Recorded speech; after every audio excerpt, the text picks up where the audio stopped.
menegaskan bahwa hanya orang yang secara sadar percaya pada Yesus Kristus yang diselamatkan. Maka inklusivisme percaya bahwa karya keselamatan Kristus dapat menjangkau orang-orang di luar gereja.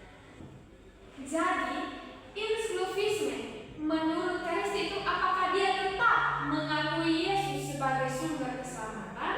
Ya benar, inklusivisme tidak menolak keinginan Kristus. Justru pada ini tetap mengakui bahwa keselamatan hanya melalui Kristus, tetapi cara Allah bekerja bisa lebih luas daripada yang dipahami manusia.